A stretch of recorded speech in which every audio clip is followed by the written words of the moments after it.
Good morning, everyone. We're going to wait 1 more minute to let more people come in, and then I will start.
Okay, good morning, everyone. I will slowly start while people are still entering the event.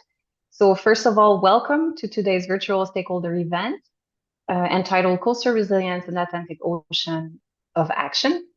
We are very happy to have you in such a great number this morning, this afternoon, depending on where you are. A quick overview on our agenda. We will have some introductory remarks.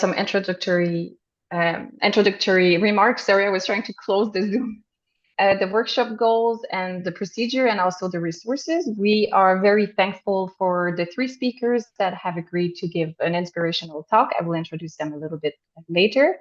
We will have an open floor with a dialogue, so please feel free to raise your hand or place your question in the Q&A, and we will give you the rights to speak, or we will read your question out loud. And afterwards, we are going to close with some outputs and next steps. I will first invite Sylvia Nemeth, the Deputy Head of Unit Healthy Ocean and Water, Directorate General for Research and Innovation of the European Commission, to give us a welcome and an introductory remark. Sylvia, please. Thank you, Sophie. Good afternoon, everyone, or good morning, or from wherever you are connecting. Indeed, I'm here today to represent the European Commission, the Director General for Research and Innovation, who is a partner in the All-Atlantic Ocean Research and Innovation Alliance. And in my introduction, I will also speak on behalf of the AORIA partners, who agreed to focus their work on 2 areas of actions. And the first one the efforts are led by the European Commission and the team working with me under the leadership of our co-chair, Director John Bell. So the area of action 1 that was agreed by the AORIA partners in the last year's forum in South Africa in November is about increasing the understanding of the relationship between the Atlantic and the climate, and to develop outcome-oriented science for mitigating and adapting to the consequences of climate change, particularly in respect of increasing the resilience of coastal communities. We wrote this down. It's a very, very long title, but basically what I would like to highlight is that we are trying to develop work and pull together efforts around the ocean climate nexus, and ensuring that the science that is produced is nurtured further, and it's also used to create a set of resilient coastal communities. From the EU side, we proposed that we would like to end up having the result of this work with 50 resilient communities around the Atlantic. And we would pool resources together with the AORIA partners around this activity. We have the help of also the Oceano Coordination and Support Action, and all the partners participating in it who are part of organizing this session today. I would like to highlight that beside the mandate, this very strong mandate that was prepared, we are also working in cooperation with several initiatives. at international and at national fora. From the EU side, we are working in close cooperation with the mission Restore Our Ocean and Waters, which is also similarly in the Atlantic Arctic part and in other sea basins around Europe, is supporting activities around coastal resilience and also for the benefit of coastal communities. We realize that, of course, the needs of the different communities are different, and we would be very interested to understand from the group of scientists, from stakeholders, what are the needs of the communities in relation to these activities, how science solutions can be brought forward, and how we can nurture the learning experience around the Atlantic of coastal communities. And we would like to make sure that resilience as a notion is brought around with a set of tools and available scientific solutions around the Atlantic. From the European Commission perspective, we have also other initiatives that are linked, other activities that are bringing forward solutions in this area. I would mention in particular, for example, the efforts of the Climate Adaptation Mission.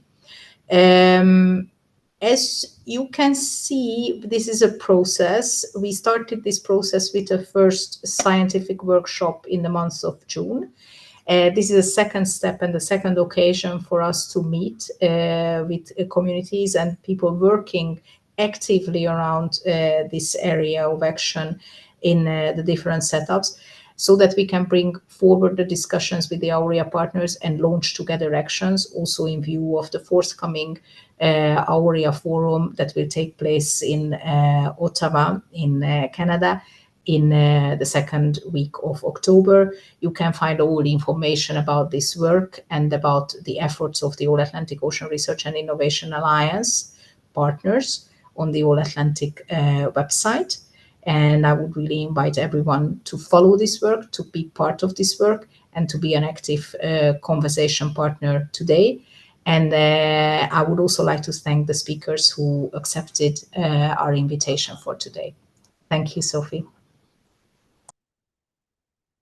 Thank you very much, Sylvia. So we will now move a little bit more into the details of the workshop or event that we are holding today. So the overarching goal of the work we are doing and what we want to involve you with is to develop a proposal for how the Atlantic Alliance could most usefully promote cooperation on coastal resilience issues around the Atlantic Ocean in the short and the medium term. So today's goal are to inform you about the All Atlantic Ocean Research and Innovation Alliance Action Area on Coastal Resilience, but it also is to invite you to voice your need, your interest, and opinion on the question below. We are using the question you see now on the screen to guide the conversation we are going to have today and to guide the future work. So the question we want to use today is basically what science and innovation will help communities to be more resilient to coastal pressure. I just see in my notes, sorry, that I just forgot to tell you a little bit about Okeano. I jumped one step. I just wanted to add to Sylvia what she said. So we are representing Okeano, which is there to support the All Atlantic Ocean Research and Alliance. It is a time-limited project, and Sylvia named it. It's a coordination and support action that is funded by the EU to support AORIA. So the Okeano primary goal is to strengthen the governance, cooperation, and communication among AORIA signatories to effectively advance the alliance objectives. The objectives focus on enhancing ocean research and innovation across the Atlantic Ocean from pole to pole. And just a quick note on me and what I do. So I work for a science organization called KDM. So it is the German Marine Research Consortium. And we are looking for ways to bring science communities from around the Atlantic together to support knowledge-based coastal resilience. Sorry, and now about the goals and the workshop that I just mentioned. So I will just come back to the guiding question we want to keep in mind for today. So we want to really look into what science and innovation will help communities to be more resilient to coastal pressure. We know we are conscious that there are a lot of activities out there in different locations focused on specific communities. initiated by different actors. So the members of the Alliance see the need to promote learning among this rich diversity of effort. We wish to support a community of best practice, promoting expertise that strengthens the community.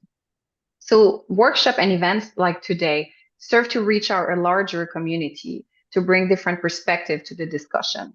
So if you have, as Sylvia invited you to, if you have any suggestion for meaningful action that can be done in the Atlantic, you are of course welcome to share them.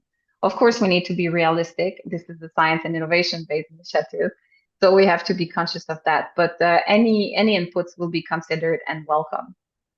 So at this point, I would like to invite for questions. If you have any question you would like to directly ask at this time before I move, you are welcome to do so. I will wait a few seconds. I think we are okay. So again, if you have questions, please raise your hand or put it in the Q&A section. So as Sylvia mentioned, we did have a first workshop in June that brought together area experts, civil servant, practitioners, and early career ocean professionals. And we had 3 guiding questions that we wanted to use a little bit as a baseline, also to feed the conversation. So we wanted to identify the needs. So what are the most important community and scientific needs around the Atlantic? But we also wanted to see the scope. So which aspect of coastal resilience should a collaborative effort encompass? And also we were wondering about the deliverables, how best to bring scientific information and data as well as innovation to the community. So the participant of the workshop identified 10 criteria that should guide the Atlantic action. I will now show them to you and I will quickly read through them. Just as a guidelines again, and to tell you how the 10 criteria that the participants have identified for Atlantic actions. So the first one was to improve data collection, especially in the long-term and extreme event data, as well as cumulative impact, ecosystem, indigenous people, and food web resilience. We also have an improved access to scientific evidence and to information for diverse stakeholders. We also want to enhance, or the participant would like to see an enhancement in collaboration, both within and between countries through joint projects, communicate science more effectively to policymakers and local communities in plain non-technical language. We all know sometimes this is a little bit challenging. Take an integrated multi-sector approach encompassing impacts, opportunities, and communication when defining the scope of collaborative efforts. Co-create tools and resources with communities and involve next generations through education program. Function as a networking partner rather than creating a new group or new groups, and work with existing local trusted organization instead of creating new things. Consider case studies, apps using multiple data layers and open access databases to visualize risk and solutions. Respect local leadership and avoid what is called helicopter science approaches that do not involve communities meaningfully. And finally, ensure the perspective and need of communities in the global south, including their community and regional specific perspective and needs, and properly represent and respect. I just got a message that we have a question, maybe for Sylvia. It is regarding area and the period of time that area. Oh no, it was deleted. So sorry, I'm looking at the question at the same time. So okay, I know he's funded for a period of 3 years. I don't know, Sylvia, if you want to talk about area and what is the future perspective quickly before we move forward.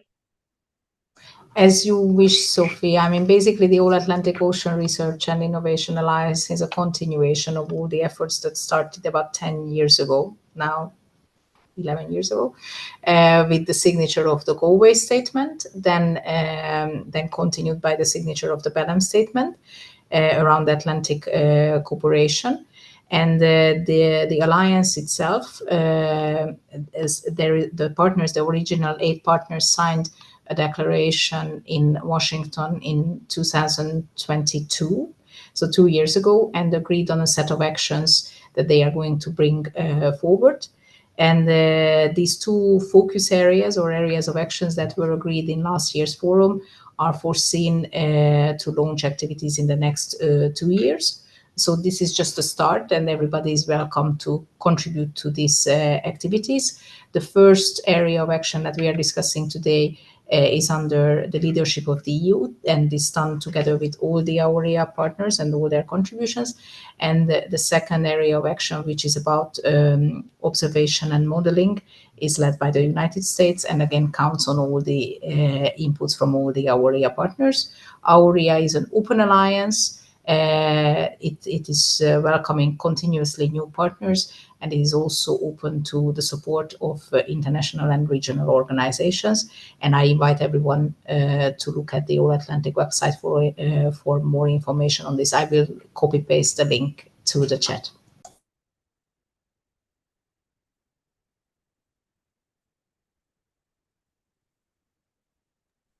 Thank you very much, Sylvia. I'm just returning to our presentation, and now I would like to invite Jan-Stefan Fritz from the German Marine Research Consortium to go over the workshop resource and also procedure for today. Stefan? Hello, hi, my name is Stefan. I also work for the German Marine Research Consortium. We're a national association of marine research institutions in Germany, and we work very much internationally. And so this initiative is very important for us. And I've seen in the chat, many of you have introduced yourselves. I mean, it's fantastic that we can have such a diverse community on such an online meeting. So basically, we're learning by doing here. The All Atlantic Ocean Research Alliance, Research and Innovation Alliance, is for us, I think, a unique opportunity to bring scientists, community, individuals, researchers, activists together from across the Atlantic, north and south, east and west. And of course, that brings challenges with it, but it's also a great opportunity. So in concrete terms, we need to find a way to involve all of you that is meaningful, put all of your ideas into places so that you can see them, we can see them, and then we can take it forward as a narrative about what it is that we think the governments and the research funding bodies and all the other agencies that are involved here, so they can see how the community is developing on this really all-important issue of coastal resilience. And then we go from there and see what parts of those can be implemented or not. And today we're at the stage where we're looking for your ideas, what you are working on, and we're trying to collate that. So as I said, it's learning by doing. And so what we're doing is we're using online tools, some of which are only being developed now. And but we'd like to invite you to use them and to put your ideas there. Now, you can start with the chat. That's perhaps the easiest. We will keep all of the information. All of your ideas will be kept.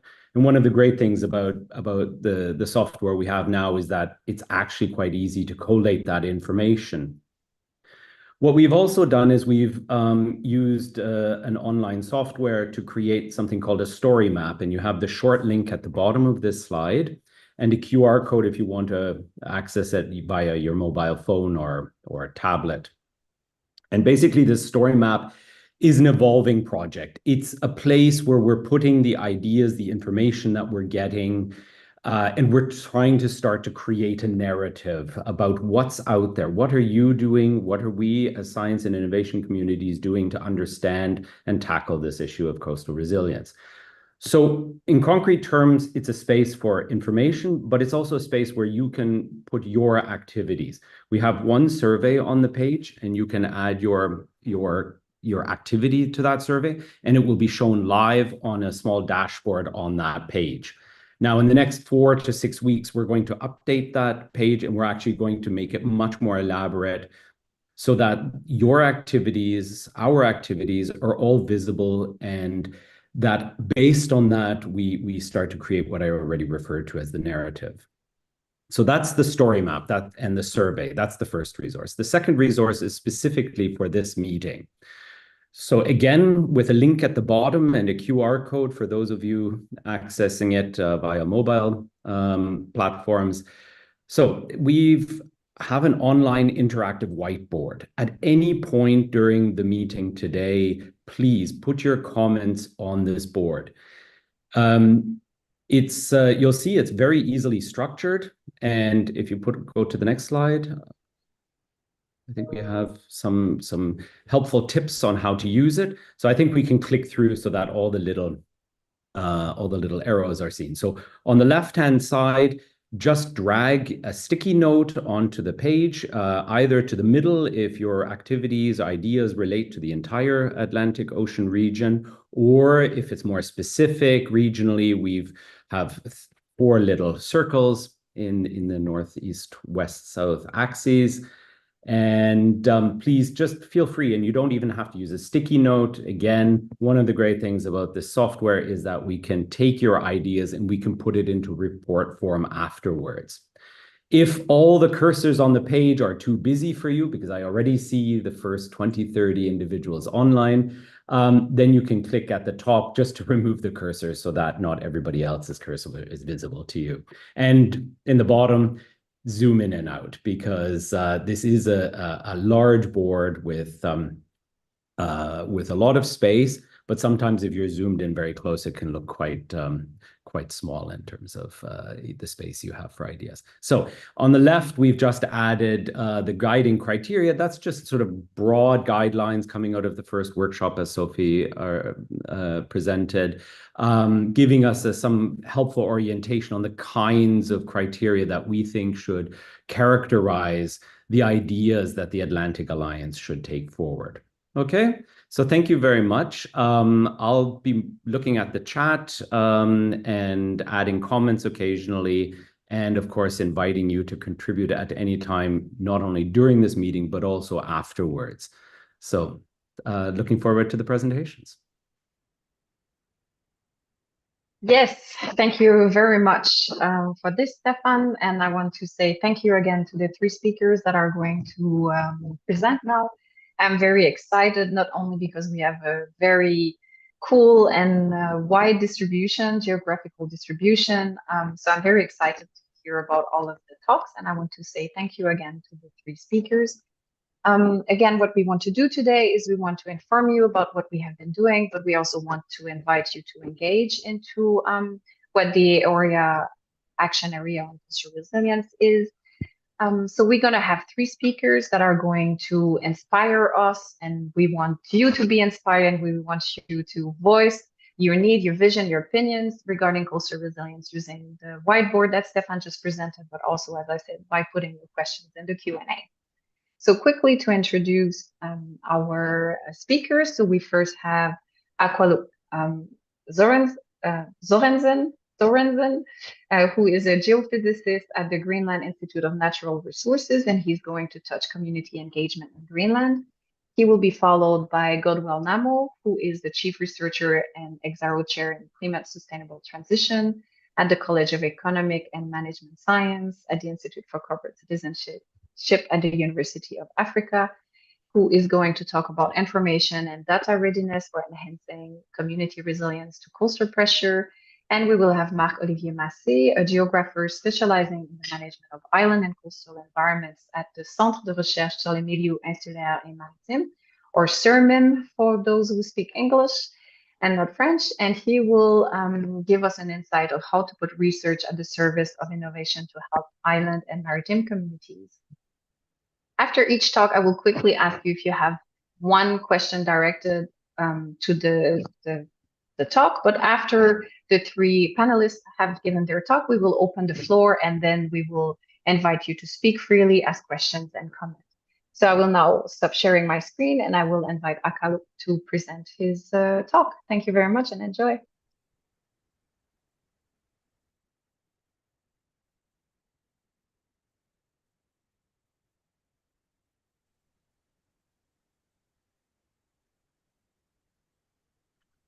Thank you, Sophie. Can you hear me? Yes, thank you. Yes. As Sophie said, I'm Aqualuk Sørensen. Here's a little bit about me. I was born and raised in Nuuk, Greenland, and moved to Denmark to play handball.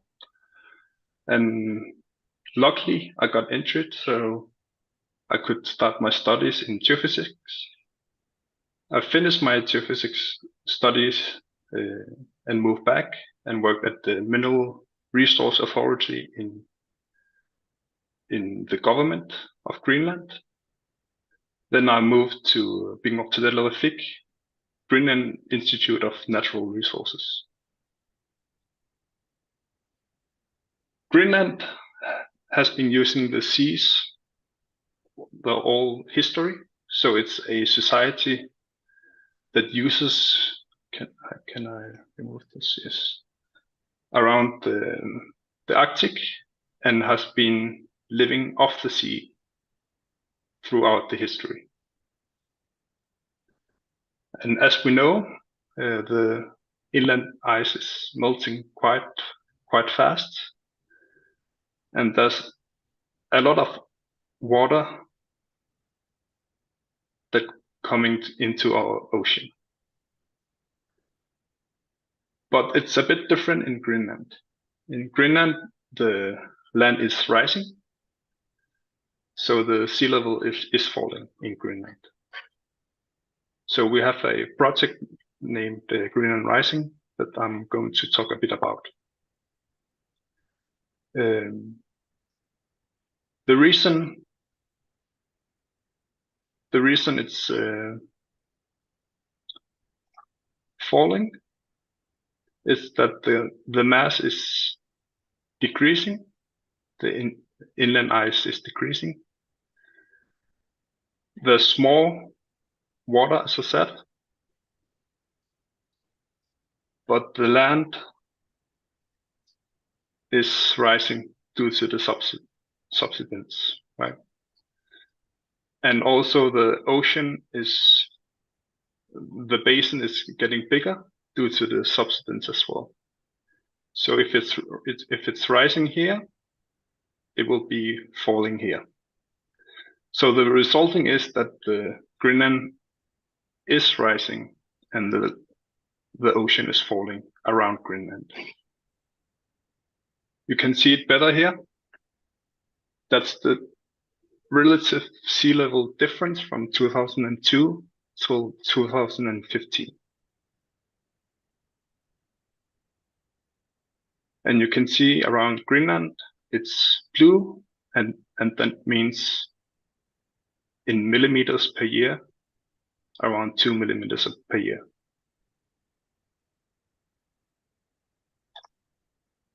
And the falling sea level affects the communities in a different way throughout the globe. So we use our seas for navigation, seaways. You can see here, there's a town, a city called Aasiaat. And you can see those narrow paths, seaways, they're getting shallower. So it's getting difficult to get past. So that means you can see this Royal Arctic Line. It needs to go in here and get all the groceries and oil and other stuffs. And the coastal infrastructure is, for instance, the sewage needs to be lowered down. The Greenland Rising project team is a collaboration between Bingoktadellerfik and Lamont Doherty Earth Observatory, Columbia University. And you can see it's a team of maybe 7 from Greenland, and then more than 10 from the US.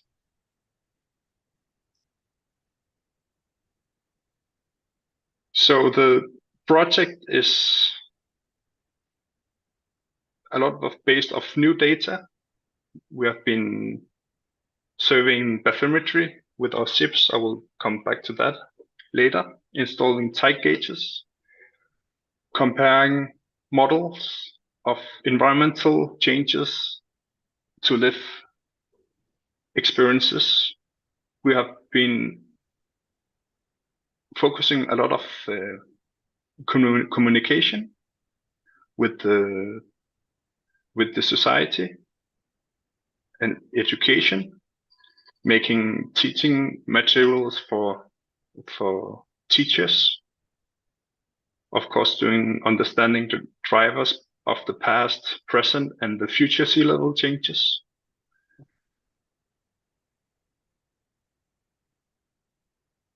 But in a bit different way. So you can see that's me talking to the local fishermen and hunters in Aasiaat, and they are telling us where to survey. I will get back to that. But one of the hunters and fishers we talked to, he was around 60, 70, and he has been wondering about why some of the rocks he couldn't stand on when he was a kid, he can now use those rocks to rinse the seal or whales.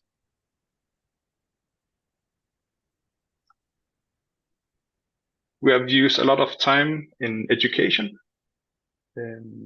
We found out that to get into communities, although I'm from Greenland, I'm from Nuuk, so when I'm come to Aasiaat or Kutlossuaq or Tasila, other places than Nuuk, I'm not that local anymore. I'm a city boy, so you need to understand the different cultures in the country. So we have found out that it's much easier to get into the communities when you are teaching the children as well. And the children understand much more the changes, although they haven't seen the changes though. We have been focusing quite a bit on stuff they can touch or they can play with. Here you see Echo Change.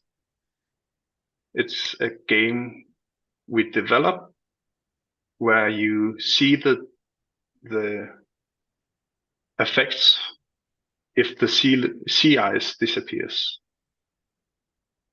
Many of the copepods we have, the Arctic copepod, needs the sea ice to be in Greenland. And if the sea ice disappears, it will copepod move further north.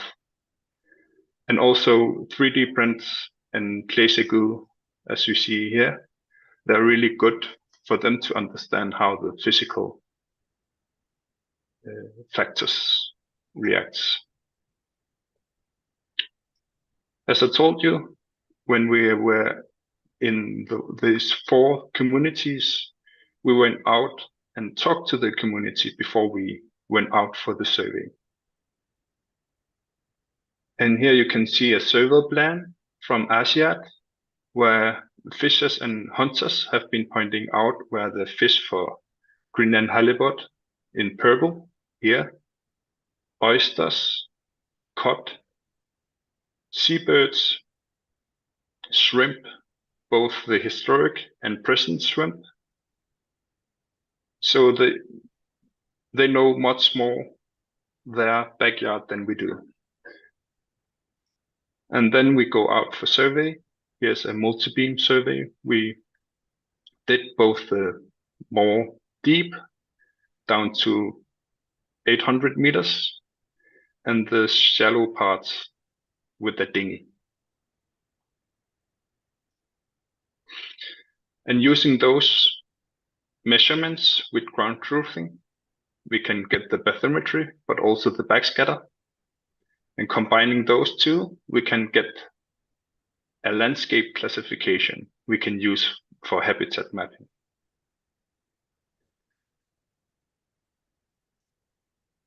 And the municipality is quite interested in the shallow waters.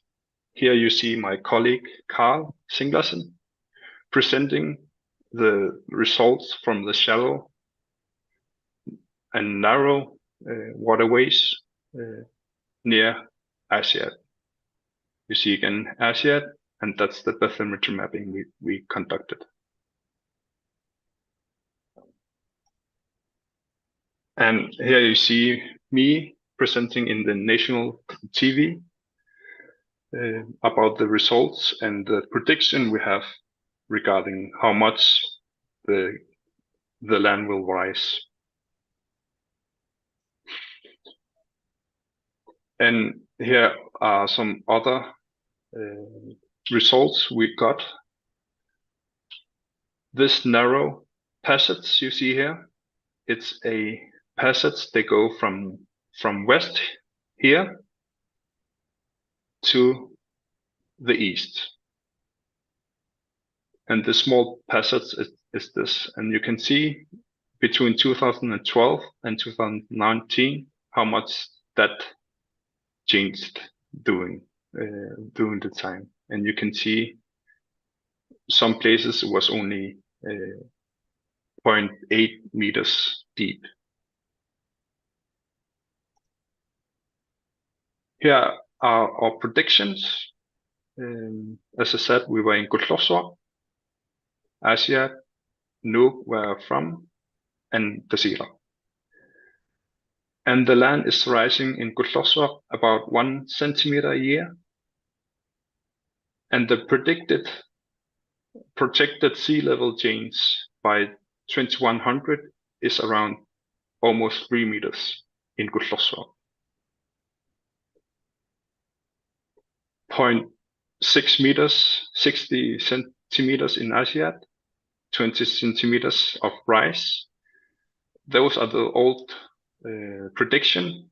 Now we have new ones. That's what's the beginning of the project.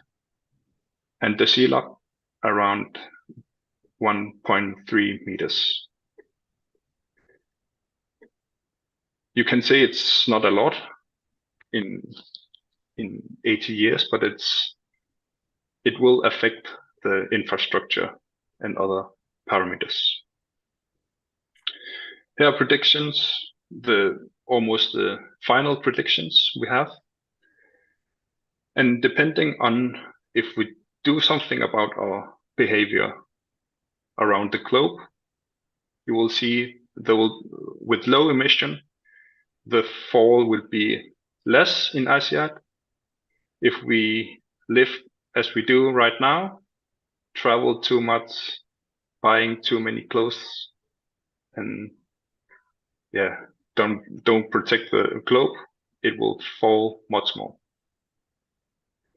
And of course, the viscosity has a factor, but almost double depending on viscosity.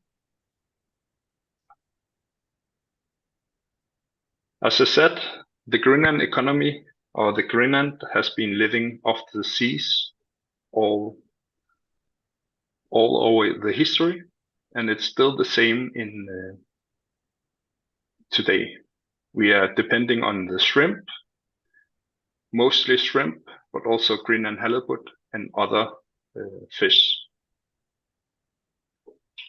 So the local mariners, such as fishermen and boat drivers, passenger vessels, and research ships, can contribute to the effort of mapping the Arctic and global waters. As I said, we have research vessels. Here's Senna. And in Senna, we have a lot of equipment. We have a multi-beam equipment, but also EK80. And here's a new vessel, the largest investment in research infrastructure in Greenland. It's funded by the government with support from a foundation called OEV Jensen.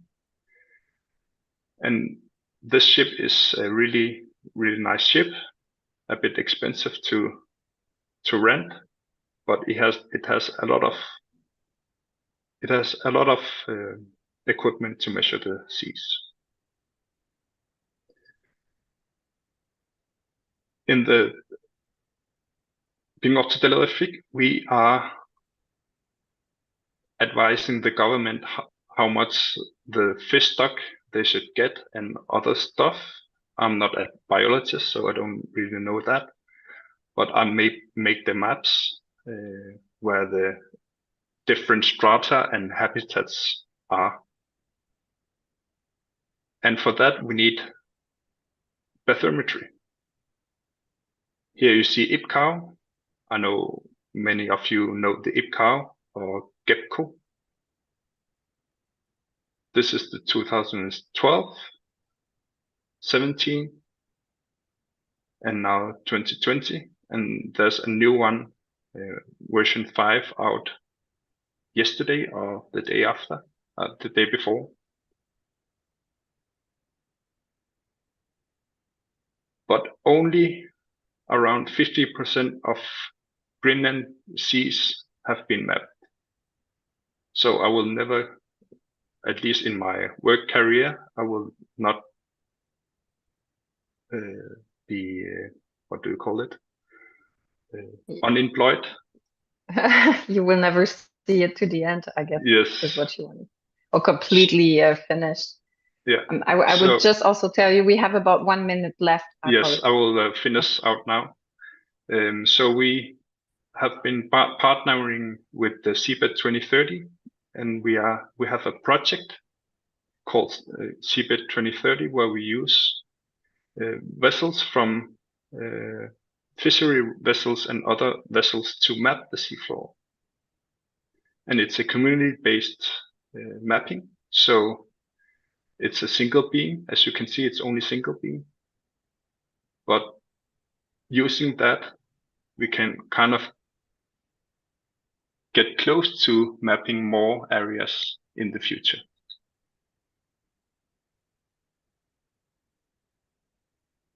And you can see it's quite detailed. And we are talking about 7 ships, only 7 ships, around 2 years here. And usually it's those kind of ships we are talking about. I think I will stop here. I have a lot of stuff to present still, but I think it's a proper place to stop. Yeah, it's a good. Thank you very much. It was very interesting, and what a great overview of what you have been doing and the data and how you're using and connecting to the community. It's very interesting. Thank you very much for your time. I would like to invite if someone has a direct question for the presentation to ask it now. We are going to open the floor after all the panelists are done, but you are more than welcome now. We can take about a minute or two if you have a direct question. Just raise your hand.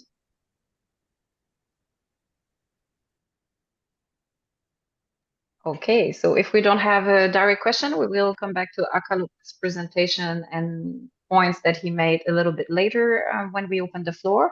So I will now like to invite Godwell Namo to give us the South African perspective of coastal resilience, or a perspective. Godwell, if you would like to share your screen. Please stop sharing. Okay, thank you.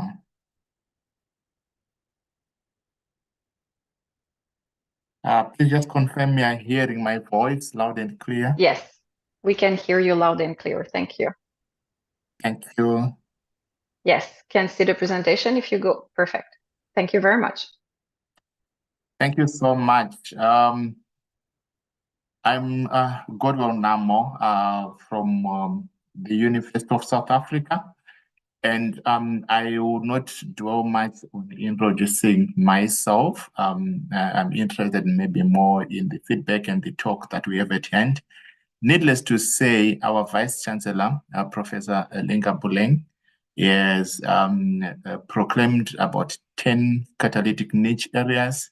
These are basically the areas that the entire university community is going to open in terms of research starting 2021. And one of those areas which really brings me here and my team, I saw maybe about 4 or 5 guys from my team are also present in the core, is one on marine and coastal studies catalytic niche. And what is interesting there is we are busy now establishing some of the research sites in South Africa. And for now, we actually focusing on the other side of the oceans, which is the Indian Ocean, but we are hoping that we can replicate the model that we are building up now in the Eastern Cape, in one of the metropolitan municipalities called Buffalo City, to the other side of the oceans, which is the Atlantic.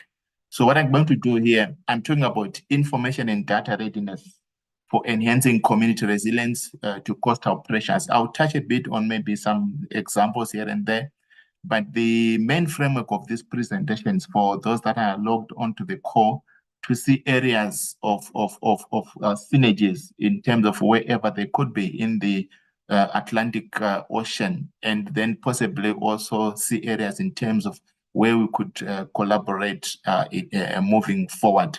You note that in the chart I posted that we are looking for coastal engineers to join our project that we are setting up here in South Africa.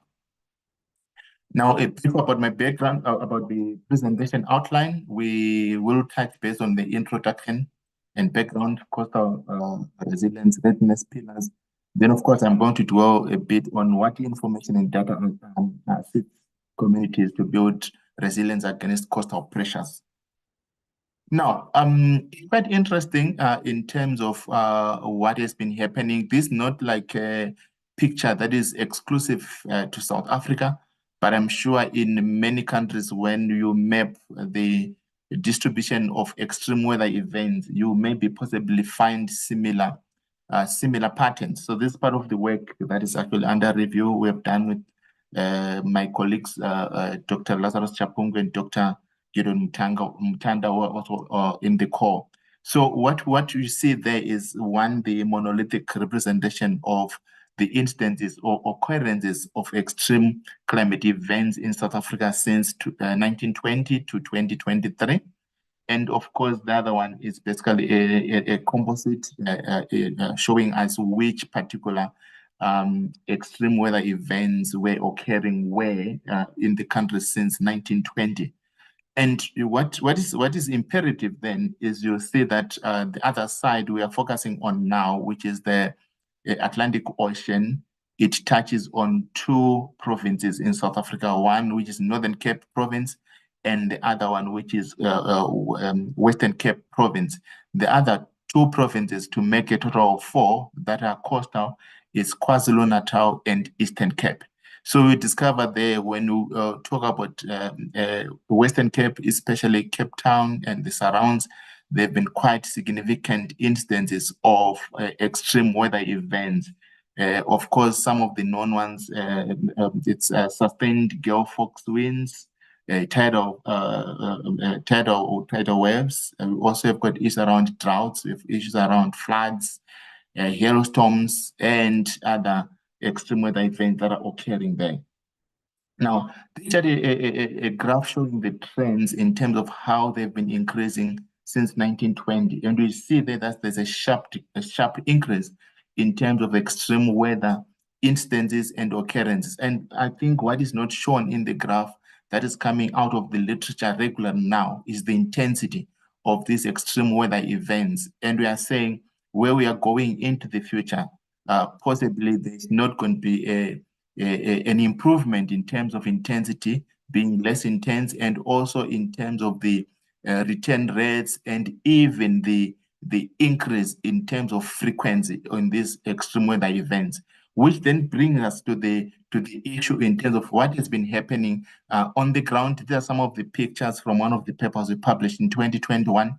How possibly some of the infrastructure along the coast is actually going to be rendered redundant due to extreme weather events, in this case, sea level rise, ocean waves, and other events that coastal erosion as well, which then calls upon us to address some of these issues. So this is actually the state of Cape Town, which has got a boundary with between the Atlantic and the Indian Ocean. Now, when we talk about coastless resilience readiness pillars, I have picked here just maybe 7 of the pillars that I think we need to look at. So this is why I was saying this presentation then applies across the countries and the region in the Atlantic region. And why I'm talking about readiness pillars here, we are saying there are many issues that we can speak of.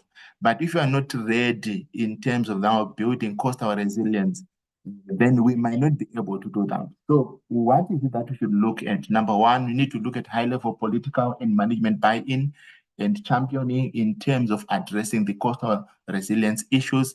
We need to look at institutional setups and capacity development, both institutions and individuals within these institutions. Then we need also to look at the financing mechanism or finance as a pillar that will assist us in addressing coastal resilience. We also need to look at coastal resilience policy, including legislation development, and we need to look at research and development, technology and innovation, and intellectual property rights. So I think there's an issue there that especially people from the developing Southern Hemisphere are worried about. It is mainly about IP. So some of the solutions that we might require might then demand that we pay high premiums in terms of having that, of which all these pillars I'm raising now, they are areas where we need information and data generated. Then we need also to be ready in terms of programs and projects that we sit on the ground. I'm happy the one project that has been coming up now from Greenland is such an example that we're not talking about what is it that we mean when we're talking about coastal resilience or even the country resilience in the Atlantic means. So there we're talking about design and implementation as well as monitoring and evaluation what will be taking place. However, given the focus of the talk today, I'm going to dwell a bit around information and data readiness for enhancing community resilience to coastal pressures. And among these pressures, we're talking about networks. Among this, within these readiness pillars, we're talking about networks, which actually is what we are doing now, and also which addresses SDG 17 in terms of partnerships. We are also talking about that for networks and partnerships for data generation, data storage, data distribution, use and reuse. So you will discover if you go, for example, in other industries, and they are quite protective. Even if we talk about big data, they're quite protective of the data that they have. I think one such industry which we need to approach with caution is the insurance industry. They would have accurate data in terms of the claims, in terms of all these hazards, but then for us then to access that data and possibly advise maybe governments in terms of how to build resilience in the coastal areas, it's quite a difficult task or a difficult ask to these companies.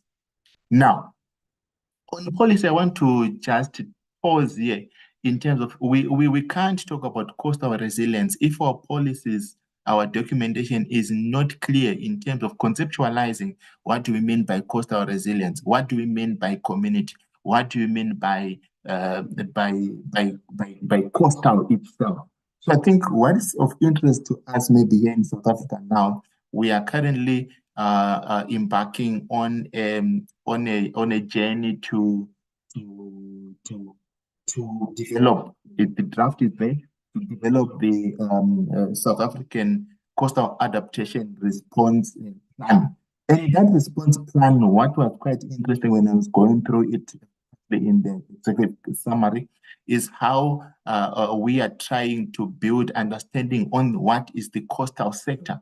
And in terms of that, we are building understanding in terms of what is the coastal sector from governance or legislation perspective, which is actually enveloping everything. We are talking about livelihoods and economies. We are talking about built environment and infrastructure.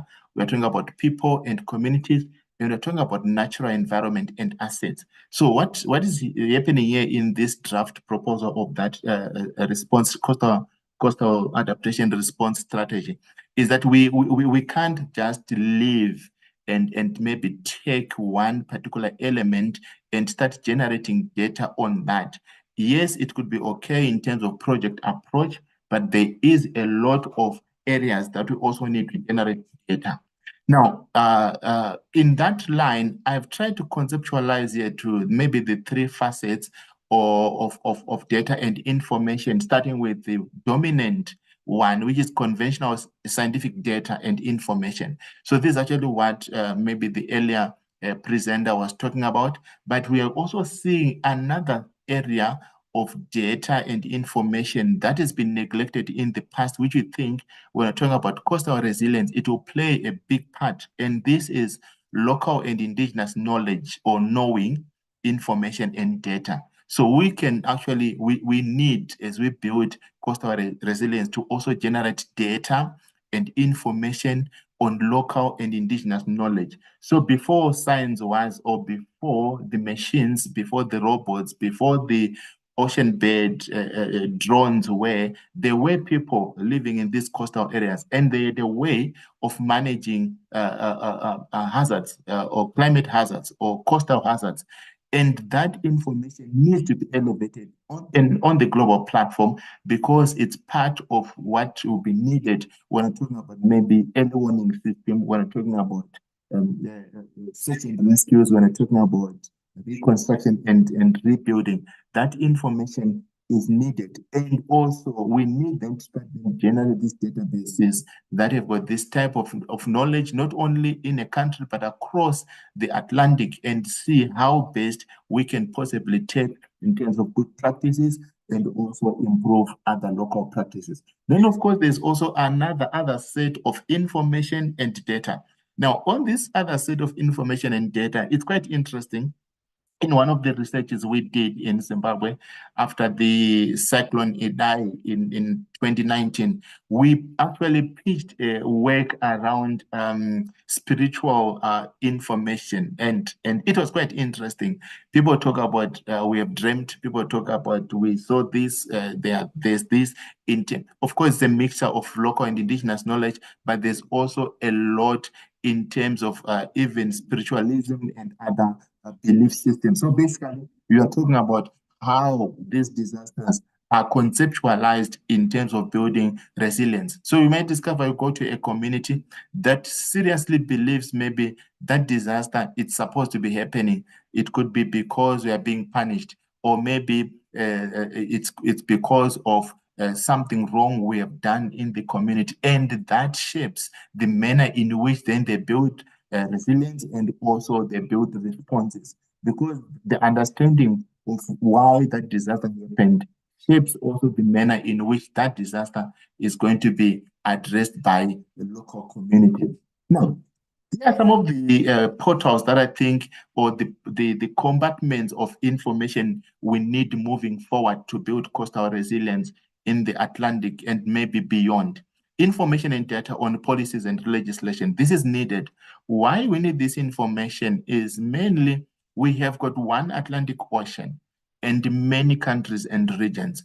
And we discover at times there is quite a disjuncture in terms of the harmonization of our policies. So maybe the first port of call is maybe to generate a data portal, information portal on policies, and understand if all these policies are addressing the same goal. So you might have a policy where, a national policy where municipalities are not regulated in terms of what they dispose in the sea. And some of them might actually just dispose raw waste, raw sewage, all that kind of stuff. And it might end up in reducing resilience, not only from the marine spaces, but also on the coastal, when beaches get polluted, when other matters are taking place from the inland, then it becomes problematic if policies are not harmonized across the Atlantic. Information and data on coastal community populations and growth trajectories. This is actually a critical issue, because from the literature now, we know there is going to be a lot of movement, not only towards the coastal regions, but along the coast, especially in towns. And what we know then is population so far in many countries is projected to continue growing. So then part of the data and information we need is around the population and also even population movement as a result of extreme climate or as a result of climate-induced extreme weather events. Geospatial baseline information and data on infrastructure and settlements. This is one of the areas that we really need to look at when we're looking at building coastal resilience. Number one, part of the infrastructure is old. And if then we don't have information in terms of how old is the information, are there any maintenance schedules? All these things are going to contribute towards a vulnerability of our coastal communities. So really that data is needed to be generated. Information and data on coastal hazards, especially those climate induced.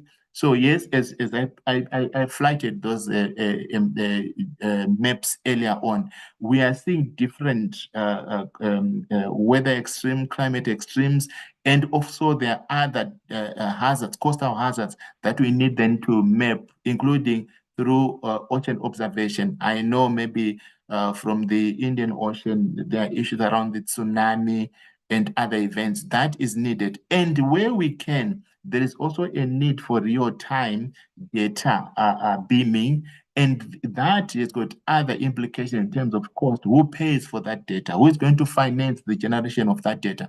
So if we're going to be talking about coastal resilience, we can't talk about coastal resilience outside data and information generation and paying for that data. So this is why in the readiness pillars there you saw funding and finance. We need data and information on natural environments and assets. So what is it that is there? And when we're talking about maybe the ecosystem services that are performed by coastal areas in terms of maybe the mangroves, how they retard erosion, how their habitats for breeding of maritime life, all these issues we need to have. And this is why I was excited by the first presentation that was talking to us about mapping what is taking place. Although they are in the Greenland, we have got the inverse of what is happening in many other parts where the seas and the oceans are rising. But it is important that we know what is taking place through the mapping. We need information and data on local indigenous knowledge systems and how this is being used to build coastal resilience. I've touched on this earlier on. I'm not going to dwell on it now. We need information and data on ocean observations, real time. I was talking about this earlier as well. We need information and data on coastal communities. Number one, livelihoods, and number two, alternative livelihood. If we're going to build resilience, it's resilience for what? It's resilience for people first, then of course resilience for ecosystems and their services. And we are saying there is actually lack of data in terms of what do we mean when we talk about coastal community? Who is the coastal community? What are their livelihoods like? And maybe map them to what extent, even in terms of access, the youth, the people living with disabilities, women, all these, we need data to that. But above all, we need data in terms of how is the hinterland interacting with the coastal areas. And it's quite fascinating that, for example, a lot of trade in many countries is actually facilitated through the coastal areas. It's facilitated through maritime. And that interaction between the hinterland and the coastal areas is important. Not only that, a lot of on-land activities, it could be animal husbandry, it could be rice production, all these have got actually an indirect impact on coastal livelihoods. And such data is also needed. Then we need data and information on loss and damage. This is a new area that is fascinating our team.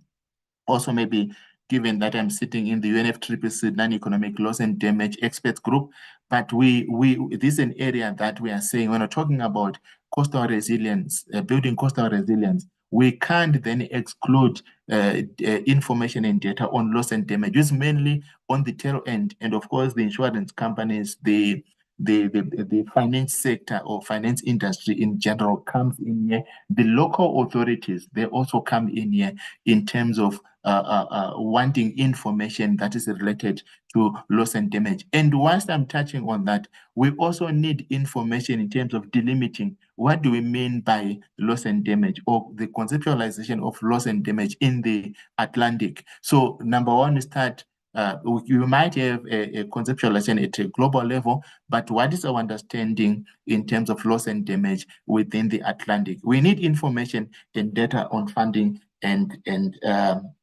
finance. I will stop here, facilitator, so that maybe I can give time to other presenters that are coming after me. Thank you, and over to you. Thank you very much, Godwell. It was very interesting to see that you give us such a good overview. So I will now invite Marc-Olivier to give his... Oh, first, does someone have an urgent question directly directed to Godwell? Just quickly raise your hand. If not, we will open the floor afterwards for questions. So don't be afraid your question. I see that there is one in the chat. He will reply later on. Okay, great. Then I now invite Marc-Olivier to give us an overview of a small... Oh, I see a question. Yes, can you... wait a second. I will try to... Maybe Tanya can give him... Can Tanya or Katarina give him or Yes. her? I don't know. Yes. Okay, thank you.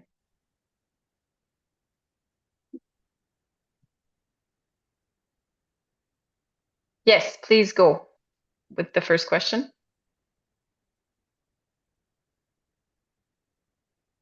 Can you hear me now? Yes. Hello? Hi. Oh, okay. My question, I don't know if it's a question, but sort of more like an observation from what Prof said. I don't know, I'm directing the question to him particularly. He said something about regards to data, what's the data that we need in terms of assisting communities to build resilience. And he mentioned something about in the structures of the data he mentioned, he said something about conventional data that are local indigenous. And there was something mentioned the other time about other data that we need. He made mention about spiritualism, which I find quite fascinating. And he made mention about a research that's been done with his colleagues in Zimbabwe. And I wanted to ask if, with regards to Cyclone Idai that you mentioned, if did they later find out that what happened, the climate disaster that happened in Zimbabwe was as a result of maybe the communities offended the gods, or that's my likely question. I don't know if... Yes, I will just answer it quickly. Yes, so what was quite interesting in that research in Chimanimani was, for example, they said before the cyclone came, we saw some mermaids. So it's one of the beliefs. Then others say in the mountains, it's a mountainous area. There's an area where there are big pots that had Rapoko inside, and that were destroyed by one of a spiritual group, a Christian church group. So then they say they offended the gods. So now here's the situation. When they're addressing that issue in terms of now, how do you respond? So they don't go to the science of how to address that. They gather their communities and in their clans or chieftaincy, then they say, okay, we are going to find a wildebeest. We also find maybe some other animals. Then we slaughter to appease the gods and their spiritual gods.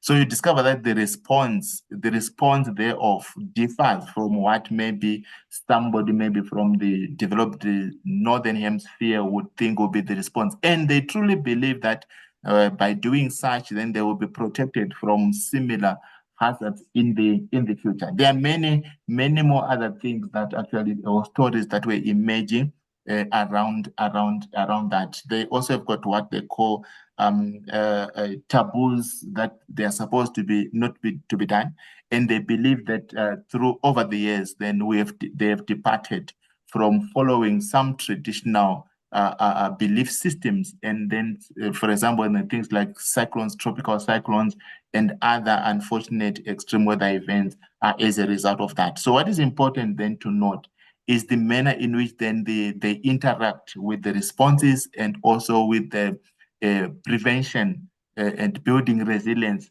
towards future happenings. So this is actually why I was saying that we also need then to bring other knowledge systems, because in the interest of the SDGs, we cannot leave anybody behind. Thank you, and over.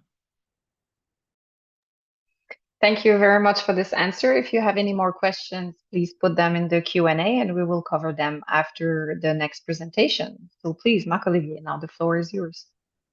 Okay, good. Hi, everyone. Thank you very much for having me today. I'm a French speaker, so I'll do my best to improve my English with you. Is there anything, don't be shy to ask it. I'll share my screen to present to you.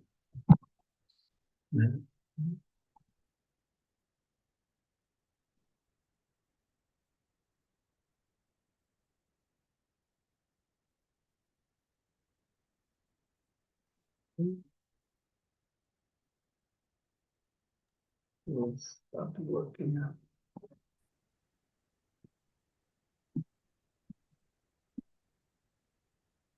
Is that okay? Yes, we can see it. Thank you very much. Okay, good. So thank you very much for having me. I'm Marc-Olivier Massé. I'm a geographer. I specialize all of my work since the past 15 years on island. I'm an islander, born and raised. And my interest was to bring all the research and innovation project and data to support those island community to have a better preparation vision on coastal resilience and all of their development. So as a geographer, it's very interesting to work on the island with all the layer of information that we could have from human resource, natural resources, all the pressure that we could have from the climate and from the economical activity. Our institutional partner at CERMIM. CERMIM is a research center. Open traduction could be Center for Research on Island and Maritime Development. So in French, it's Centre de Recherche sur les Milieux Insulaires et Maritimes. We have institutional partner, Université du Québec à Rimouski, Government of Canada, Government of Quebec. The Desjardins is a financial institution well implemented here on the island. Our territorial authority, Communauté Maritime des Îles de la Madeleine, it's the French name of Magdalen Island, and the college that we have, Gaspésie des Îles, here on Magdalen Island. Who we are, CERMIM is a non-profit organization active since 2004, and we have the affiliation with the Université du Québec à Rimouski, also known as the UQAM. Our mission is putting research at service of innovation in order to help island and maritime community to seize development opportunity and meet the challenge of tomorrow. So where we are, for that international event, I tried to zoom out a bit where we are. So you can see New York down there, Montreal, Maine, New Brunswick, and we are right into the middle of the Gulf of St. Lawrence at the extreme east of Quebec provinces. So we are closer from our neighbor, like Prince Edward Island, Nova Scotia, and Newfoundland instead of our mainland of Quebec in Gaspésie. It's 210 kilometers away from us. So we are geostrategically positioned on Magdalen Island in Canada, in the middle of the Gulf of St. Lawrence. So when you take a look at that picture from the International Space Station, you can see where we are, and you can also realize that on our archipelago, because we have 10 islands linked together by sandbar, On our archipelago and on small islands worldwide, coastal resilience is a 360-degree challenge.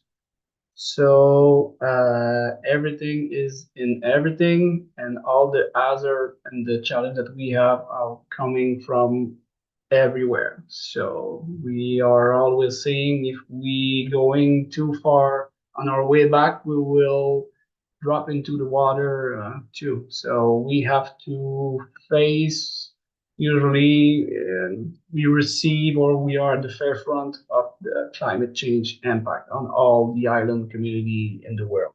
We are not an exception. We are like the other islands. Why the community decided to create CERMEM in 2004?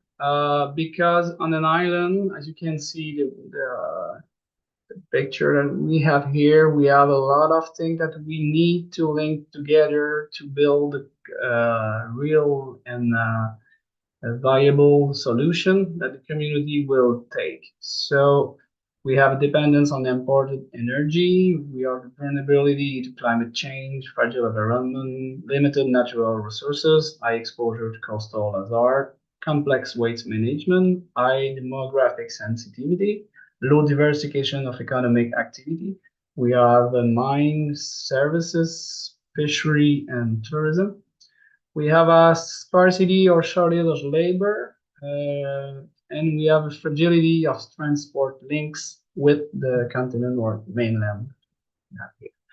So our island community was in a unique situation in Quebec. That's why we decided to build CERMEM to run a lot of projects that will be able to present argument and situation well documented work to the government to support our development and our coastal resilience.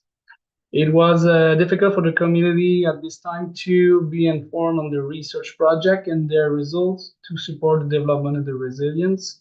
And the investment in R&D, research and development on the archipelago was very low at that time in comparison of mainland Quebec on a per capita way of seeing it. So what the community need to support the coastal resilience?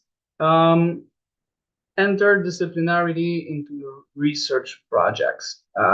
That's why I shown you the past slide with all the things that we need to take care of to have a viable solution.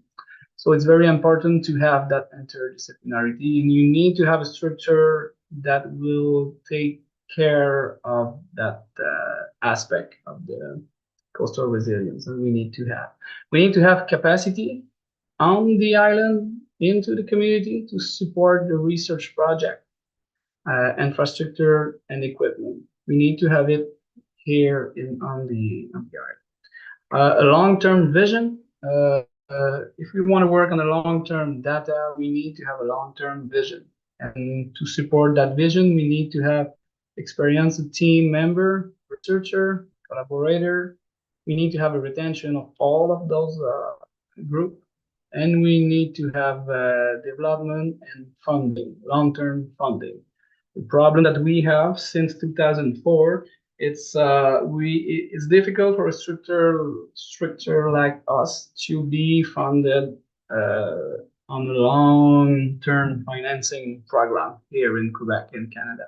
So we know the things we're doing are good.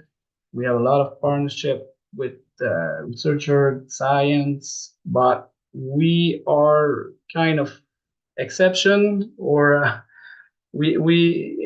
structure like us don't appear in any long-term program financing program as a non-profit. It's one of the difficulty that we have, but we are able to generate a lot of projects for $1 invested in past year. Here we generate $9, so it's very interesting for financing partner to support it, but it's a day-to-day work to be sure that we'll be able to get enough funding to do it. It's important to have a good networking and partnership, because on an island we cannot be specialists of everything. So we need to have a large networking as possible, and the researcher partner we need to have so they have the specialty. So what we are doing, we are building our own project, and we contact all the specialists that we need to have to reach the goal. So we are taking care of the interdisciplinarity of the thing with our capacity. So it's a very powerful way of building research for coastal community that we have here on the island. And we need a research project, access to the results to support the community projects on a scientific basis and realization of this project. It's important for the community to support us since past 15 years. They need to see the realization of this project. They want to see infrastructure, they want to see all of the concrete, not sometimes concrete, yeah, but they wanna see the thing moving forward, and they want to take action. They don't want to just be a part of a large research project and don't have any action at the end. And we need to have the science popularization because on all of the island, it's not easy sometimes to on a small island like us. We are 13,000 people here. We don't have university. So I'm a seven generation. I'm from seventh generation of Islander, and I'm the first generation going to university. It's 1,200 kilometer away from here. So it's the thing that we have to taken care of to be able to do some science popularization and all the thing to be sure everybody else understanding everything into their way of seeing. So Magdalene Island in climate change, we start to be hit by a big hurricane 3-4 years ago. And this is a windy screenshot that I took when the middle of the night when the hurricane or just I was into the purple circle of that one. So we start to have a lot of coastal erosion, submersion, and rough wind. Another image of it.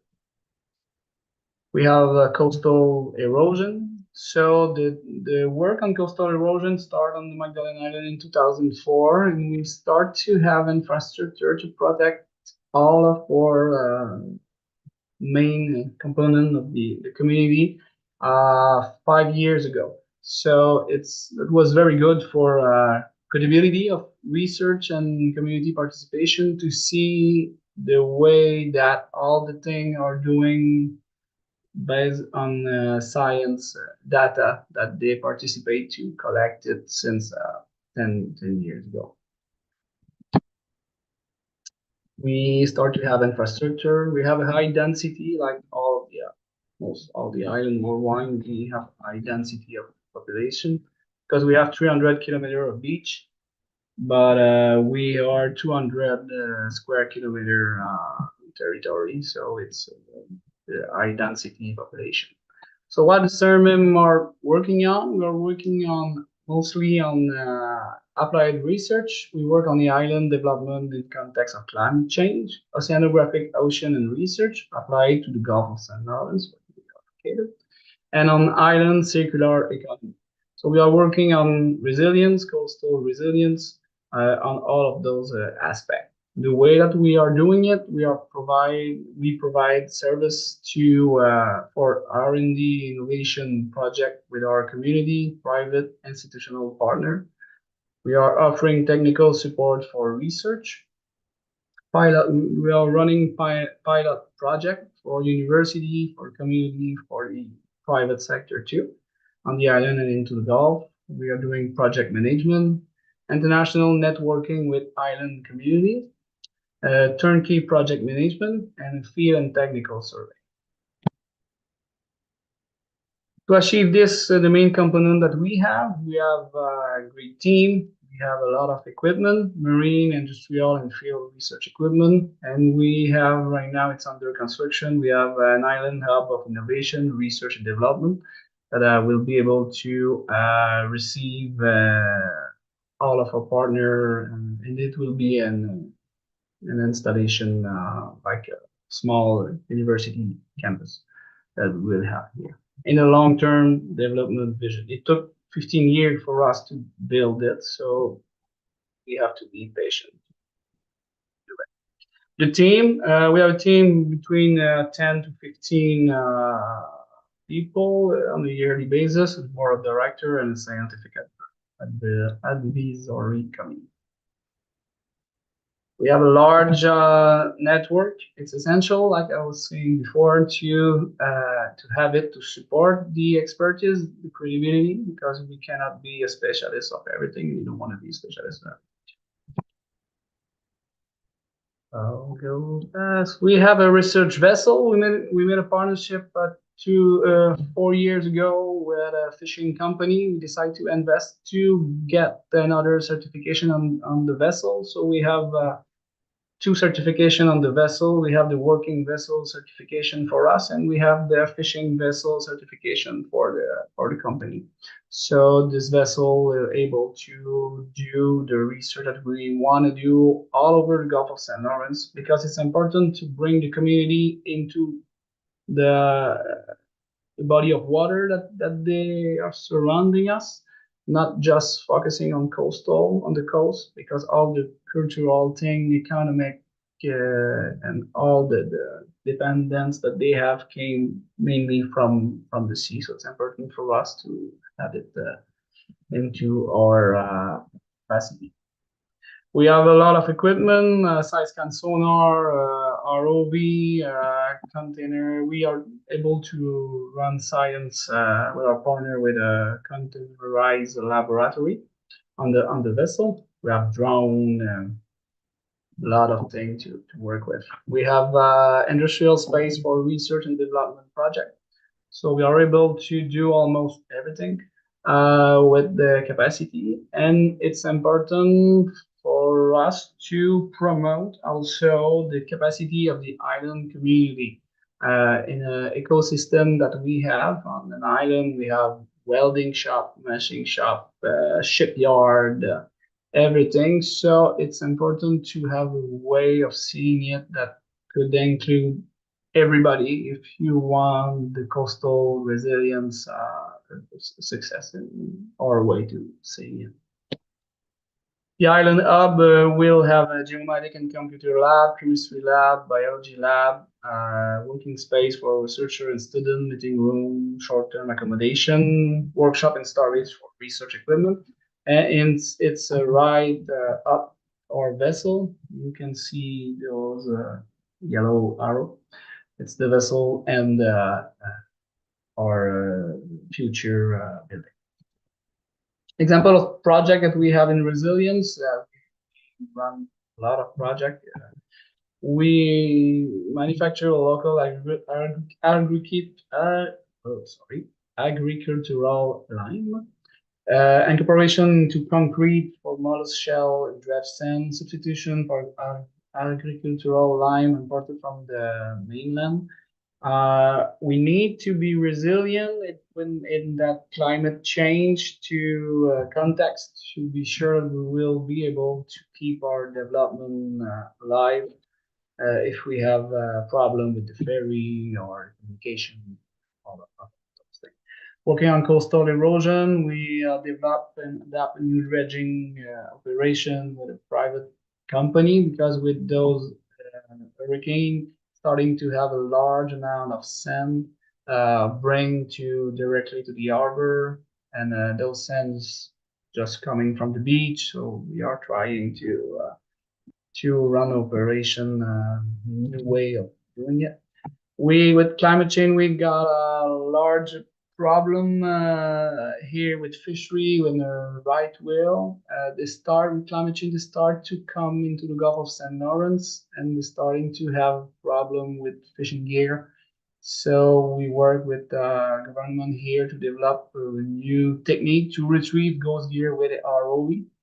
in deep water. So now we are able to go fish our ghost gear with ROV without any impact on the sea bottom. Because if you're interested with that kind of project, you could go see the video on YouTube for last season if you want. We are working also on reuse and all of the waste management that we have here on the island. It's a big problem that we have. So we work with the engineering department in Sherbrooke University to develop a new way of building a road here to use that asphalt sugar that we have here. On Magellan Island, the construction is a bit different because it's too windy to have it like they are building in Quebec and Montreal. So it's a bit more complex to build that kind of project. That's why we need research. And into hurricane event, we need also to keep our roof above our head too. So yeah, so this is it. Thank you very much. Thank you very much, Marc-Olivier, for this overview of an island in Canada. We are now going to open the floor for everyone to bring their opinion or comments or questions. So whatever you feel you will like to share or to address, please raise your hand and we will give you access to your microphone so that you can turn it on.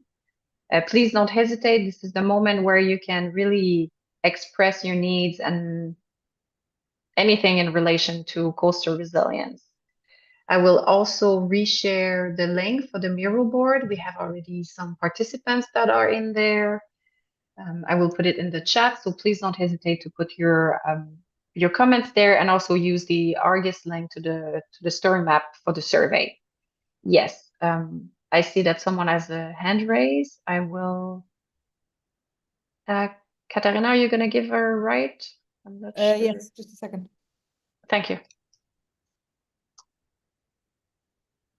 So also I put Marc-Olivier's YouTube video about how they go and they fish the ghost nets or the ghost traps in the St. Lawrence River in the chat. So you can also go and visit this video. And I just put the mirror board link for you to go and add things.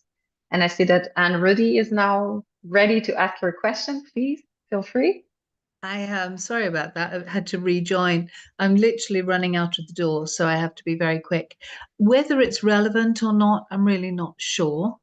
But in the context of working in the Atlantic, I'm here in Ireland, and we've successfully tested and piloted a seaweed cultivation system that is a towable unit. So we can work with the fishing communities, repurposing their vessels and generating more seaweed, while simultaneously having microprocessing units that are owner-operated on a franchise basis so that we can convert seaweed into valued products. And that could be used locally for food, feed, fertilizer, or for the higher value compounds into pharmaceutical or lower value, where we've got contaminated seaweed with heavy metals, for example, that could go into biopolymer. The systems are designed to be local focused, local plants, local seed stock, and to build an economic resilience in these rural coastal communities. Whether it's relevant in this context, I'm not sure, but I just thought I'd put it out there. That's what we're doing. And we're looking to test it in different regions, different seed stocks and different plants. So if there is interest and we can work on a pilot project, be more than happy to hear from you. Yeah, thank you. Always interested in that kind of project. Yeah, thank you. Thank you very much for this comment. I mean, it's important to connect the community, and that is why we are here. So any comments or any idea is more than welcome. Thank you very much. I will see if there's another question or intervention.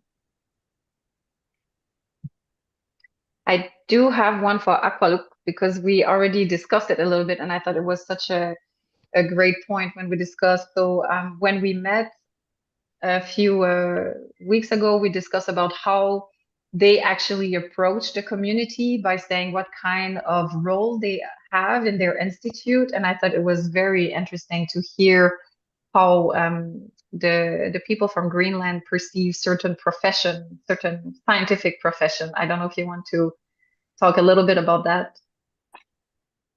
Well, I can talk about it a bit. So, as I told you, I'm geophysicist, and it's one of the first things I say to the community, because they are not so happy about some biologists in the community, because they are living off the land, and we are from the Natural Institute the ones that are preventing them to overfish or fish too much, in their opinion. So the approach to the community, it's a crucial thing how to tackle the community, especially here. And also, we have not been so good at communicating the science we do in the past, and there's a lot of mistrust of the Western science in Greenland, but also in other places I've heard.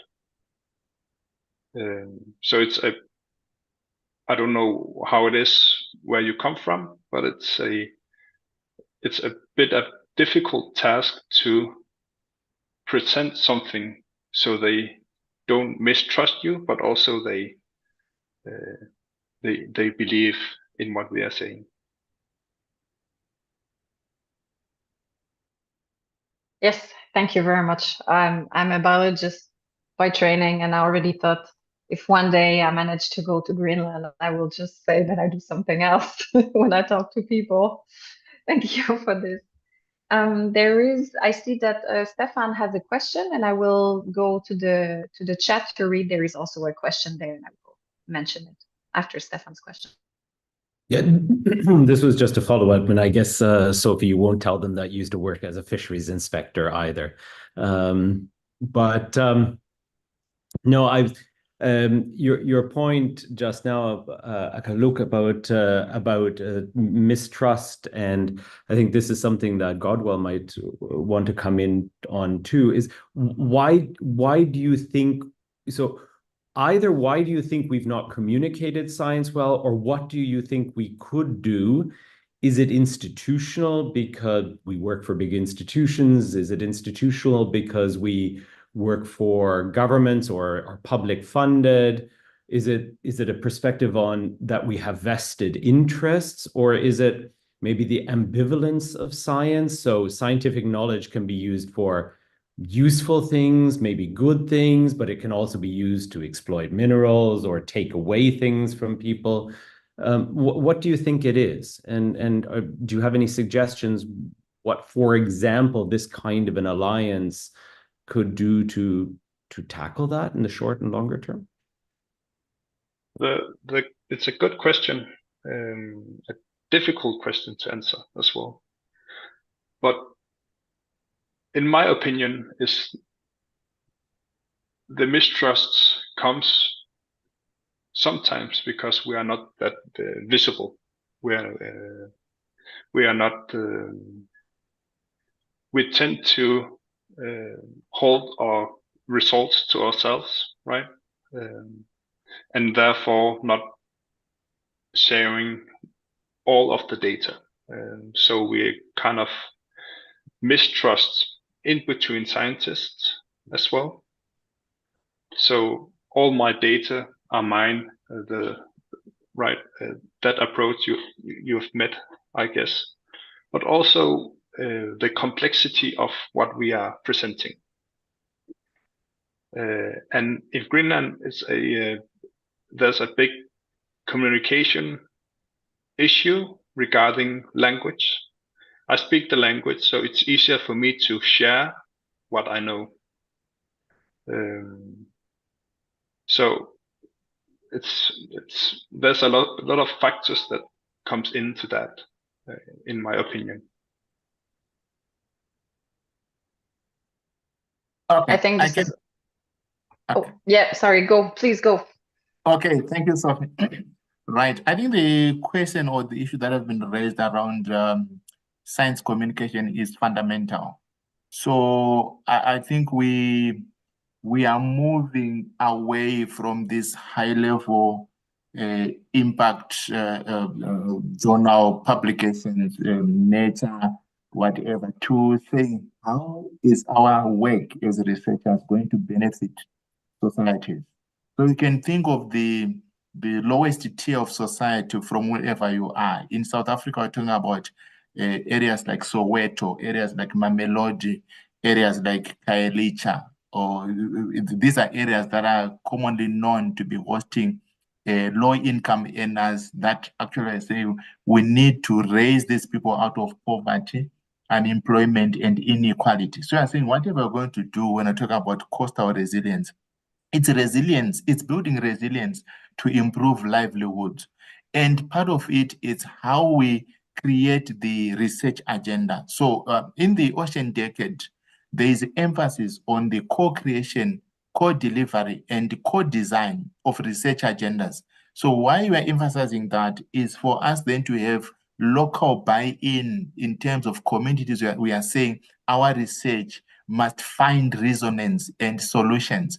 In our team now, we are emphasizing a lot in terms of doing research for development. So when I'm not doing research for development, it's of no value for scientists in this generation to do research, to be a Nobel Peace Prize winner if we are not going to change lives. So I think I want to say then we also then need to communicate. So it's easier when the agenda has been co-created by the local communities, the research agenda, for them to understand what is happening. I will pause there and move forward to say part of the challenge you're also facing is basically research fatigue in terms of these communities.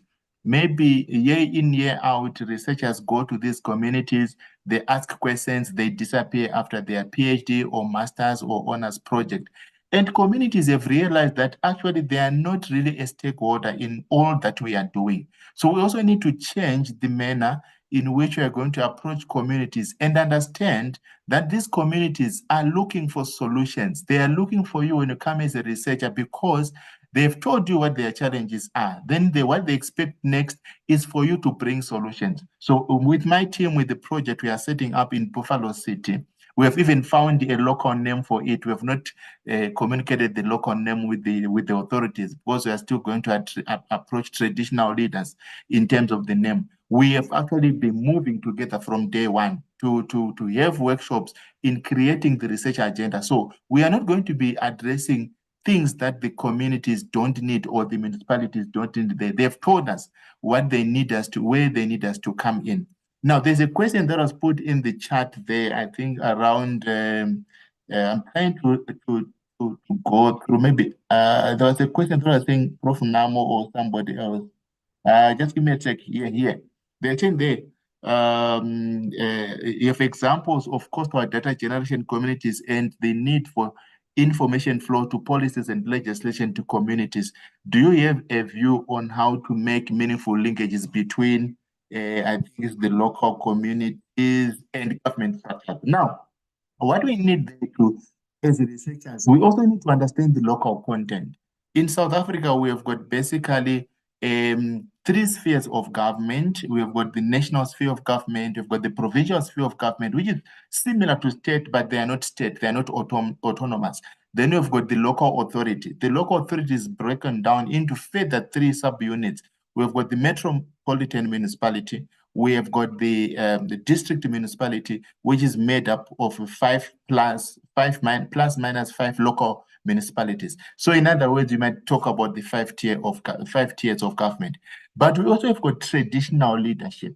So you see, then the traditional leadership will cut across some of these municipalities because remember, the traditional leadership is not following modern boundaries, political boundaries. So in the when you're talking about how then do we link local communities and government structures or governance structures. We first have got modern governance structures. We also have got traditional governance structures, and maybe other blurred governance structures that we might not know whether they are there or not. So it's now our duty in terms of research. How do we then package our information to inform, number one, those governance structures, traditional leadership, modern leadership, and also to know how then do we package our information where communities understand what we are trying to do. I think the idea of literacy that was being spoken about, ocean literacy, it's now maybe time for us, because we are raising this project around coastal resilience, to also talk about coastal resilience literacy. What do we mean by coastal resilience? People might not be knowing, the communities we are serving might not be knowing. So it's going to be our duty then to communicate coastal resilience in terms of coastal resilience literacy with our communities, so that we can move forward together. But if you missed anything, I think the critical issue from my contribution or intervention now is, let us co-create, co-design, and co-deliver the research agenda with our communities. Thank you, and all. Yes, thank you. Thank you very much, Garwal, for this answer. I'm trying to continue to look into the chat. Yes, Janice, please go, and I will. I don't know if you have the rights yet. I had a question from Liz. I will go forward with the question from Liz while Janice is getting the right. So Liz is asking, are schools from different coastal regions working together to gather stories and ideas about coastal issues? I am in Ireland and work with local schools and a few local charities who work on coastal issues. I think this is addressed to everyone, to all of the panelists that are present now. If one of you would like to tackle how different coastal regions are working together to gather stories and ideas about coastal issues. I can answer for on our side. Yes, but everything is in progress right now. As we are French community, and we are surrounded by English community, we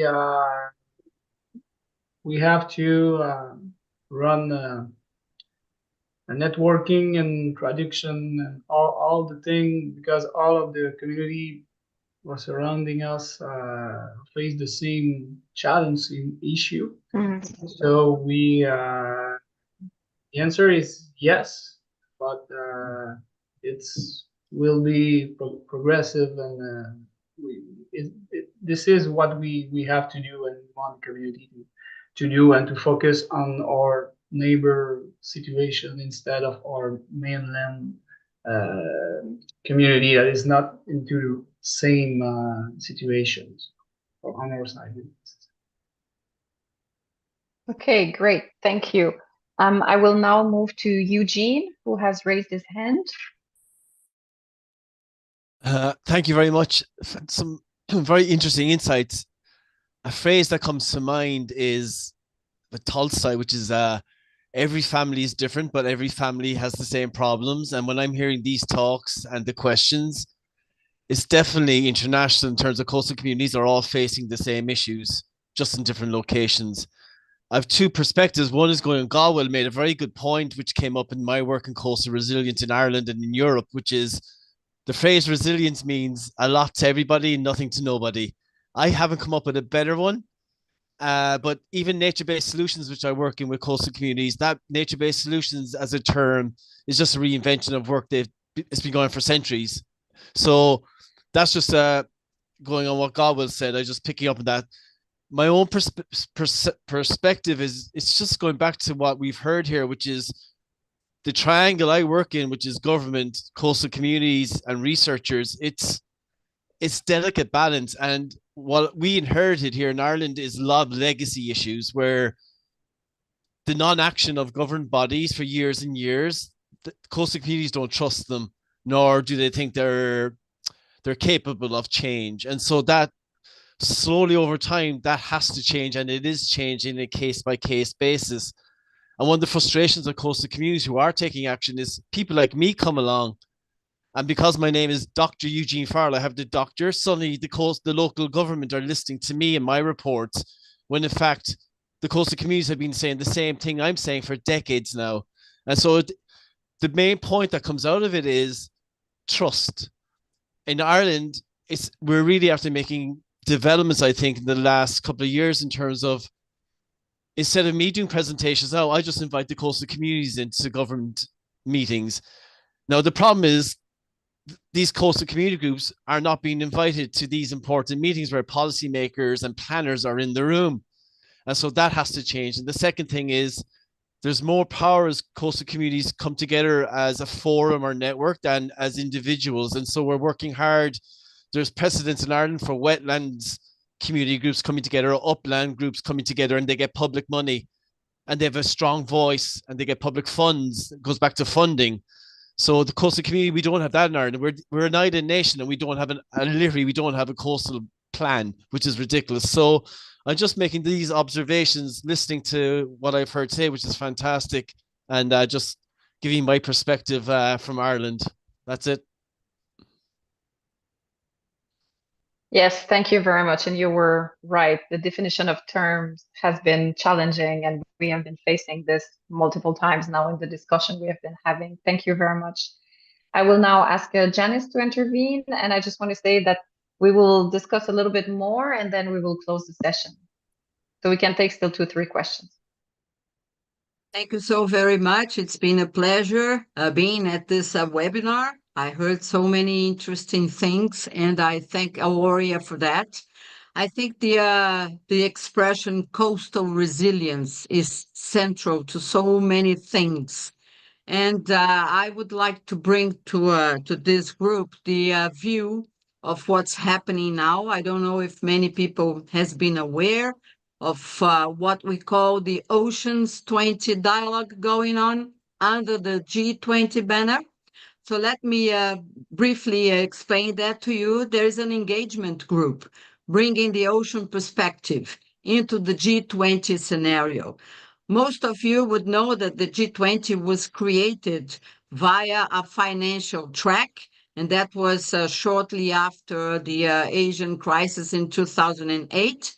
But this year, under the Brazilian presidency, we have set up this engagement group focused specifically on marine spatial planning as one of the main axes of action, and coastal resilience has a lot to do with marine spatial planning because this is where the pressure would be set up.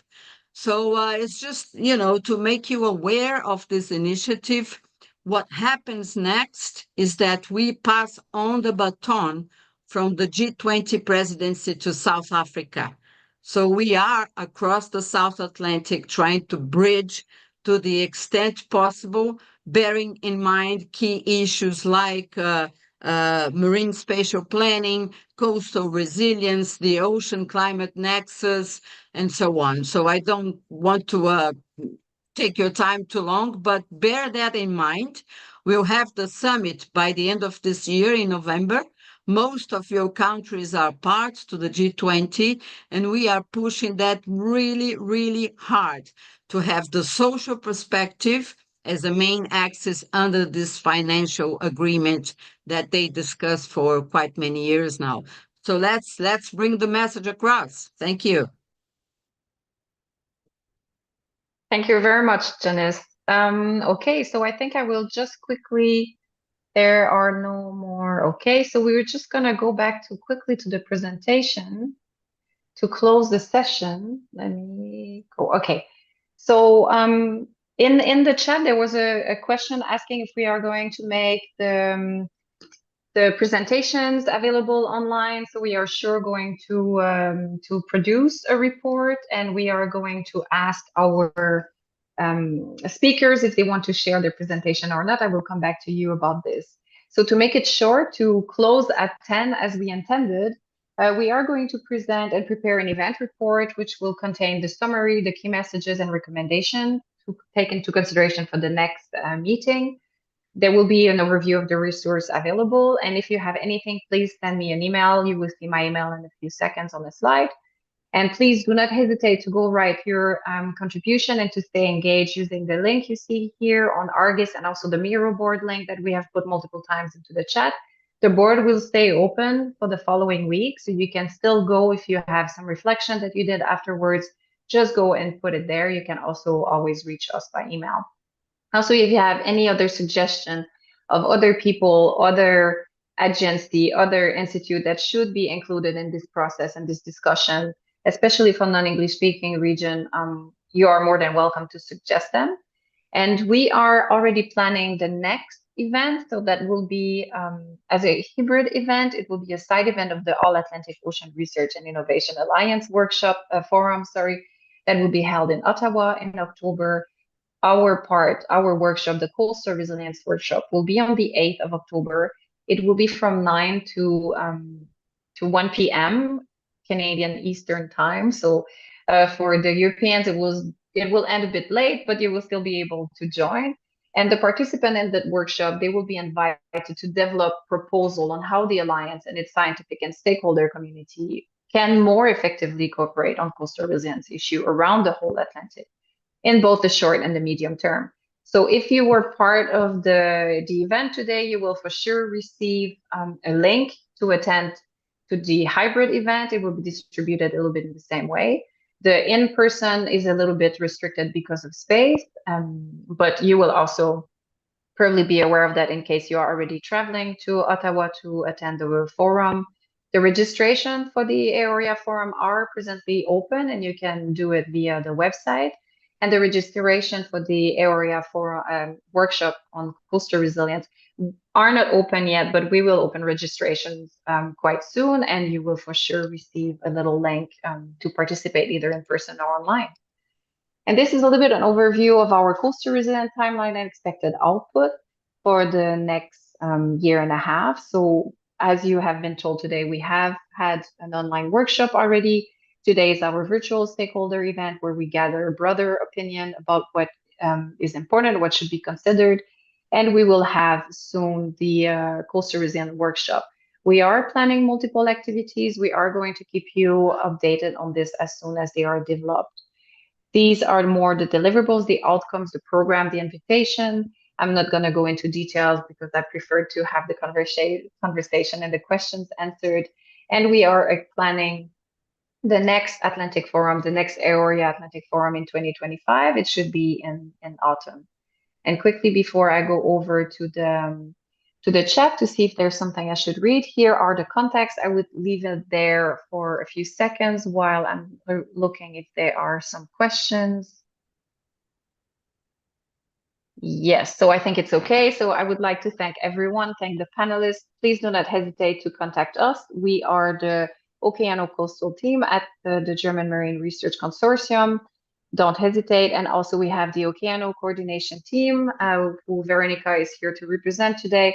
I am sure they will be also happy if you contact them with any requests or if you need help. I want to thank again everyone that was involved today, all the speakers. Thank you so much for this bird's eye view into your world. And thank you all for participating. I think we are now quite on time to finish. Thank you so much. Thank you. Bye. Thank you. Bye. Bye-bye.